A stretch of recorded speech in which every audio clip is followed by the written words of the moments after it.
Hello everyone, welcome back to my YouTube channel. I am a nursing officer in AIMS, but the topic is totally related to the RRB, जो railway recruitment board का जो exams होता है for the nursing officer post, जो nursing superintendent नाम का होता है, उसके लिए I will talk in details. But जो मैं बोलना चाहती थी वो है, कल जो CEN 04/2024 का रिजल्ट आ गया है, उसका एग्ज़ाम्स तो हुआ था लास्ट वीक ऑफ अप्रैल को। अभी तक उसका आंसर क्या आया था 6 मई को आया था, बट उसका रिजल्ट बहुत लेट से आया है, बट कल आया है। कुछ कुछ जोन में अभी तक रिजल्ट उसका वेबसाइट में नहीं दिख रहा है, फिर भी वो आज तक तो आ जाएगा, बट मैक्सिमम जो जोन है उसमें आ गया है। मैं कोलकाता जोन से अप्लाई की थी। सब लोग मुझे पूछा था, दी तुम एम्स में हो, क्यों फिर से आरआरबी के लिए ट्राई कर रहे हो? तो उसके लिए मेरे पास आंसर ये है कि मुझे मेरी जो होम टाउन है उसमें उसके आसपास कोई भी इंस्टीट्यूट पे जाना है। तो मैं कोलकाता से बिलोंग करती हूँ, तो मुझे उधर कोई भी इंस्टीट्यूट चाहिए जो सेंट्रल गवर्नमेंट का हो। मुझे ऐसा नहीं है मेरा बहुत स्टैंडर्ड वाला मुझे इंस्टीट्यूट चाहिए। Just like now I am working in a top most health institute in the India, that is the AIMS. So NORCET 7 के बाद मैंने RRB दिया था। So guess what? मेरा स्माइल देख के तो पता ही चल गया। Yes, I am selected in the Kolkata zone. So अभी उसका नेक्स्ट प्रोसीड्यूर का तो कुछ नहीं बोला है, but still I am shortlisted there. So DB के लिए बुलाएगा, उसके बाद तो उसका प्रोसेसिंग है। तो उसके लिए पहले क्या होगा, अभी तो रिजल्ट पब्लिश हुआ, रिजल्ट के साथ साथ कट ऑफ मार्क्स भी दिया है, बट जो इंडिविजुअल स्कोर है अभी तक नहीं, उसका लिंक एक्टिवेट नहीं हुआ है। बट उसमें जो PDF में बोला है, after that notice the link will be activated, but till now also 12 hours over, but till now they didn't publish the link. So it will come with in 1 to 2 days, but still नहीं आया है अभी तक। तो उसके बाद करना, आपका स्कोर चेक करना है। उसके बाद आपको जो ईमेल, SMS और कुछ अगर वेबसाइट में भी दे सकते हैं, ई कॉल लेटर आने के बाद उसमें DB का सब कुछ आएगा, क्या क्या डॉक्यूमेंट्स अपलोड करना है, क्या नहीं है। मेडिकल एग्जामिनेशन के लिए भी बोला है, 24 रुपीज़ चाहिए for that. So that's also it's okay, good. उसके बाद तो मेडिकल एग्जामिनेशन के बाद वो लोग अपॉइंटमेंट लेटर, एक्चुअल जो अपॉइंटमेंट लेटर, अभी तो ई कॉल लेटर भेजेगा, उसके बाद अपॉइंटमेंट लेटर देंगे। तो अपॉइंटमेंट लेटर के बाद देखा जाएगा क्या होता है। सो आई एम हैप्पी कि मुझे मेरी होम टाउन ही जाना है, इसलिए मैं NORCET 9 के लिए प्रिपेयर भी कर रही थी थोड़ा थोड़ा, क्योंकि I am working in a medicine ward, it is so much hectic, फिर भी I am trying my best and with my own strategy. So this is the today's topic. क्योंकि मैं एक बात बोलना चाहती हूँ, मैं मेरा हर वीडियो में ऑलरेडी बोली हूँ, मैं NORCET 7 दिया था विद इन 1.5 मंथ का प्रिपरेशन लेके, जो सेल्फ स्टडी किया उसके बाद मैं सिलेक्टेड हो गई थी। No coaching, nothing else. So उसके लिए सिर्फ टेस्ट सीरीज लिया था, जो मेंस टाइम में प्रीलिम्स के बाद 15 डेज का एक टेस्ट सीरीज लिया था, और नथिंग एल्स। मैं एक कोचिंग इंस्टीट्यूट पे बिलीव नहीं करती हूँ, क्योंकि मुझे लगता है कोई भी कोचिंग इंस्टीट्यूट ऐसा नहीं है कि आपका सिलेक्शन लेके आएगा, आपका स्पून फीडिंग करके सब कुछ आपको देगा। They will sometime guide you, they will sometime provide you the content, but you have to do your best. क्योंकि जो फर्स्ट रैंक आता है उसमें दिखाता है कोचिंग इंस्टीट्यूट से पढ़ाई करके ही किया, ऐसा नहीं है। वो खुद का दम से उधर तक गया है, ऐसा नहीं है कि कोचिंग इंस्टीट्यूट की वजह से थोड़ा तो पूछ देते हैं, just like our parents do that, just like our बहुत सारे लोगों ने भी ऐसे करके गाइडेंस दे के हम लोग को ऊपर तक, आप लोगों का लेवल इंक्रीज करते हैं। आप लोगों को तो पता ही है, जब RRB एग्ज़ाम के लिए वो नोटिस आया था, एग्ज़ाम का डेट पब्लिश हुआ था, तब मैं अभी जस्ट एम्स में ज्वाइन की थी, ज़्यादा टाइम भी नहीं हुआ था, 7 डेज ऐसा उसका एग्ज़ाम डेट आ गया था। तो ऐसे में इधर न्यू एनवायरनमेंट में एडजस्टमेंट के साथ साथ मैं थोड़ा थोड़ा करके पढ़ाई की।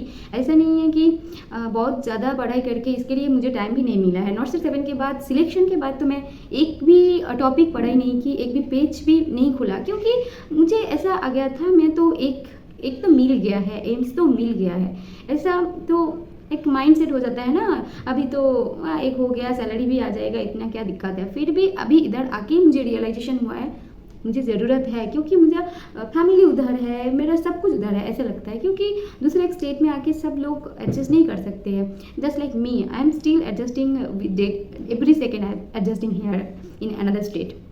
So that's why I thought I have to appear for that RRB examination, but preparation तो नहीं था, क्योंकि NORCET 7 के बाद मैं पढ़ाई भी नहीं किया, NORCET 8 भी अप्लाई भी नहीं किया था, अपियर तो दूर की बात, अप्लाई भी नहीं किया था NORCET 8 का।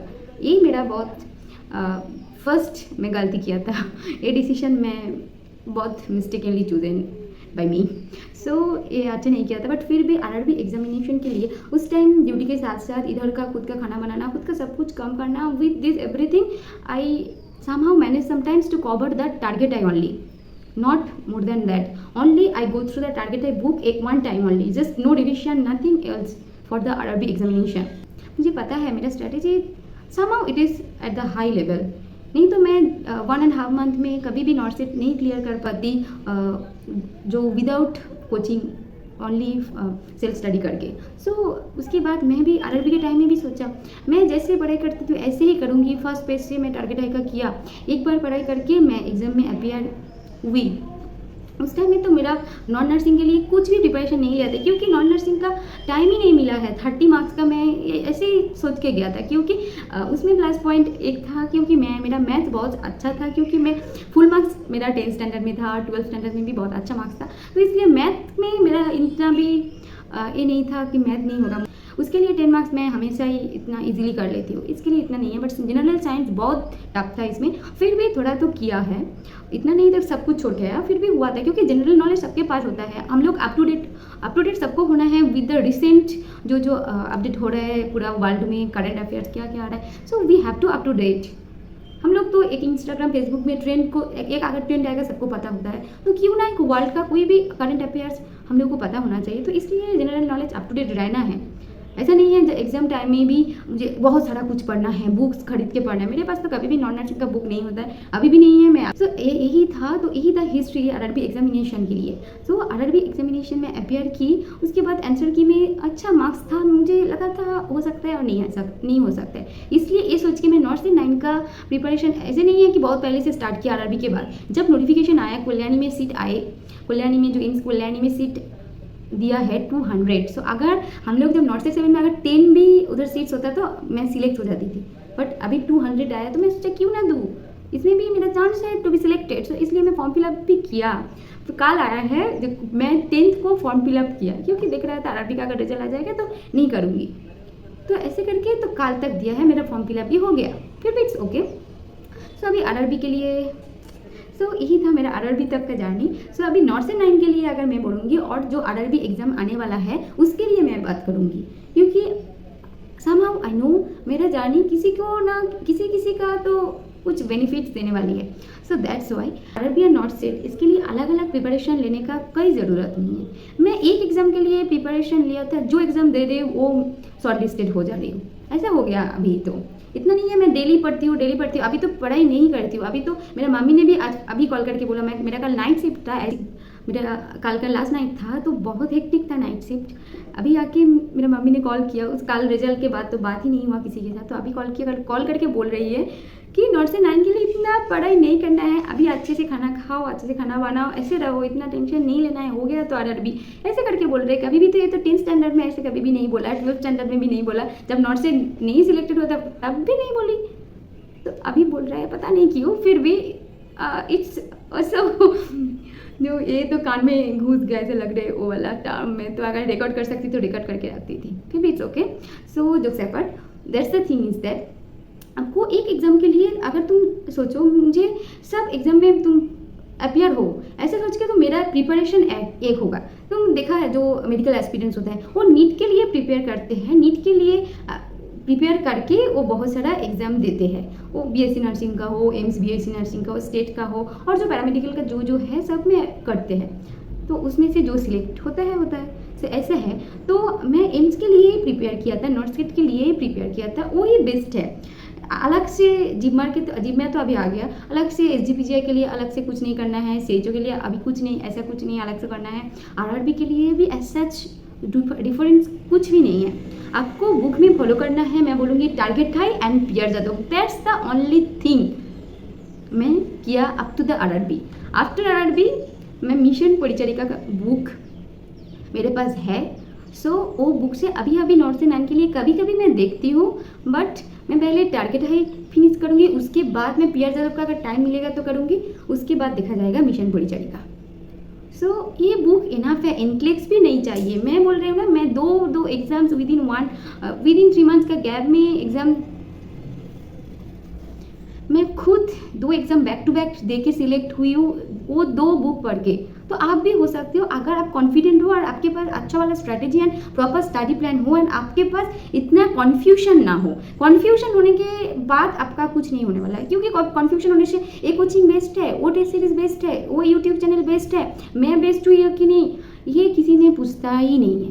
पहले पूछो तुम बेस्ट हो कि नहीं हो, तुम तुम्हारा बेस्ट दे सकते हो कि नहीं, ये पहले पूछो। वो दूसरा कोचिंग इंस्टीट्यूट बेस्ट होने से कुछ नहीं फर्क पड़ता और दूसरा बुक भी कुछ नहीं फर्क पड़ता अगर तुम अच्छे से पढ़ाई ना करो तो। तुम्हारे पास 10 बुक है, तुम इधर कोचिंग लेके रखे हो, उधर का भी है तुम्हारे पास सब्सक्रिप्शन, ये टेस्ट सीरीज कुछ भी होने वाला नहीं है। सो आपको खुद को पहले बिलीव देना है, I will appear this exam and I have to do it by anything, by hook and crook I have to do this. So that's the thing. अभी पूरा 2025 में इतना वैकेंसीज आया है, सो इसके लिए 2 बुक खरीद लो और बैठ जाओ पढ़ने के लिए। सेल्फ स्टडी करो, अच्छे से सेल्फ स्टडी करो, जिसमें प्रॉब्लम्स हो रहा है उसमें नोट्स बनाओ, उसके ऊपर वीडियोस देखो, कॉन्सेप्ट क्लियर करो और आगे बढ़ो। देखो जो एग्ज़ाम देखो ये अपने आप ही हो जाएगा, इतना टेंशन नहीं लेना होता है। अगर तुम अच्छे से कंफ्यूज ना होकर पढ़ाई कर रहे हो, उसके साथ साथ रिविजन एंड एमसीक्यू प्रैक्टिस कर रहे हो, सो दैट्स इनफ। और कुछ नहीं चाहिए एक कॉम्पिटिटिव एग्जाम क्रैक करने के लिए। पहले तो कोई बोलते हैं तुम तो वर्किंग नहीं थे, तुम सिर्फ घर में पढ़ाई करके नॉर्थ सेट में सिलेक्टेड हुई हो। हाँ ये बात ठीक है, बट अभी तो मैं जब आरआरबी दिया मैं तो वर्किंग थी, फिर भी मेरा सिलेक्शन हो गया है। सो ये भी इतने आरआरबी में कितना लोग एग्ज़ाम दिया था, नॉर्थ सेट में तो इतना लोग एग्ज़ाम्स कभी भी नहीं देते हैं, 1 लाख कभी भी क्रॉस नहीं करता है नॉर्थ सेट में। बट आरआरबी में 3-3.5 लाख लोग अपियर किया, उसमें से ओनली 700 पोस्ट, वो उतना नहीं है। सो उसमें भी मैं शॉर्टलिस्ट हुई हूँ, ये तो मेरा गुड लक है। अभी तो मेरा लक अच्छा चल रहा है, मैं ये मानती हूँ। फिर भी जो स्ट्रैटेजी मैं फॉलो कर रही हूँ उसके ऊपर भी बिलीव करना है। सो आपको भी अगर कुछ टॉपिक में आपको कुछ डिटेल्स चाहिए तो just comment below, I will clear all the doubts by making videos, by comment, by in my telegram channel also you can join there। ये तो बोलना ही भूल गई थी। उसमें मैं अभी मॉक टेस्ट भी अरेंज किया, उसमें तो फ्री मॉक टेस्ट मैं डेली पोस्ट कर रही हूँ। बहुत लोगों ने दे रहे हैं, अच्छा वाला रिस्पॉन्स भी आ रहा है, उसका भी प्रिपरेशन भी मैं देख रही हूँ, कितना अच्छा मार्क्स 20 में 20 भी मिल रहा है। सो इट्स गुड, कितना एक्यूरेट हो गया है वो लोग। सो नॉट से 9 उनके लिए है, सो आपके लिए भी हो सकता है if you join my Telegram channel. So that's the thing up to this. That was my journey from North State 7 to the RRB and I will go for North State 9 also, क्योंकि रुकना मेरा काम नहीं है। Last but not the least, don't go for the best, you have to make you the best, then सब कुछ अपने आप ही हो जाएगा। तुम देखो तुम्हारे पास भी back to back government job आएगा, you will choose them, government job will not choose you, you will choose them। अच्छा है, इसमें सैलरी थोड़ा 500 ज़्यादा है, इसमें क्या बेनिफिट्स है, ये इसमें कन्फ्यूजन होना है आपको, नॉट कन्फ्यूजन बिटवीन कौन सा टेस्ट सीरीज अच्छा है, कौन सा कोचिंग अच्छा है, कौन सा बुक अच्छा है। इफ़ यू फॉलो मी, मुझे पता है कन्फ्यूजन नहीं होने वाला है, क्योंकि मैं कभी भी कन्फ्यूज़ नहीं हुआ। आप मेरी वीडियो देख रहे हो तो आप कैसे कन्फ्यूज हो सकते हो। बाय।